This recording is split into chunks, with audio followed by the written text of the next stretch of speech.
We're sitting down at the Flig video series with Jeff Livorsi, who is a band leader in Chicago, part of J-Livi The Party, and we're going to talk a little bit about music and your life and your career, man. Great.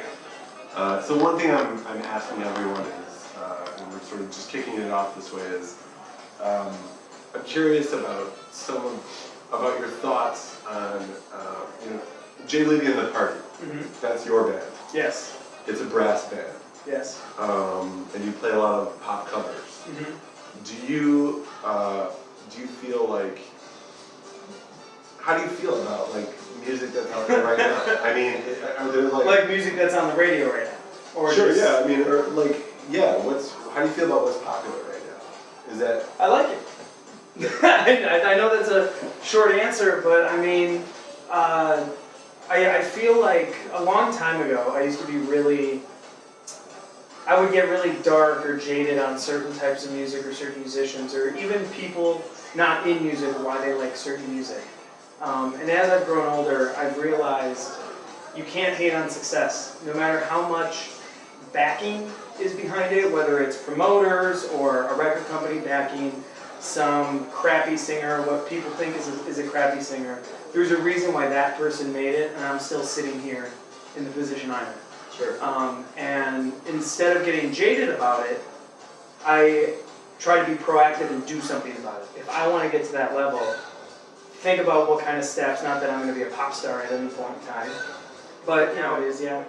What were you doing before? So out of grad school, I worked for this web company. One of my really good friends, James Johnston from Bumpus, Sure. was a project manager at this company called Mighty Bites. Okay. And at the time I graduated from grad school, he knew I was looking for a job and just something to help pay rent. Yeah. So at the time, this is 2011, they wanted to back up their server onto DVDs. Think about that for a second. They wanted to back up the server onto DVDs. I don't want to. I don't even know if people under the age of 25 know what a DVD is. But so I went in, it paid really well. I mean, for an unemployed person. Sure. And I went in and just burned DVDs for about 3 weeks, 8 hours a day. Yeah. And at the time, James and one of the developers, who I also knew through another band I played called Terrible Spaceship, Sure. would basically said learn how to code, learn HTML. And at the time, I was like, I don't even know what that means. I know what HTML is. This is extremely scary. I don't know what these symbols are. And then over those 3 weeks, I went from streaming Wimbledon to taking online classes on how to code, basically. And I learned a lot about HTML, a little bit of CSS, and then started working in Drupal and WordPress and all these other CMS systems to help them just kind of content management, basically. It sounds like a lot of work. And basically I got married. I went to Europe for a month because my wife's Polish, so we did a second wedding in Poland. What? And while we were on our honeymoon in Croatia, I looked at her and said, when we get back to America, I'm playing trombone full time. And it's probably a good time to mention that. Yeah, I just feel so you know what like you're getting it's not too late to get an annulment.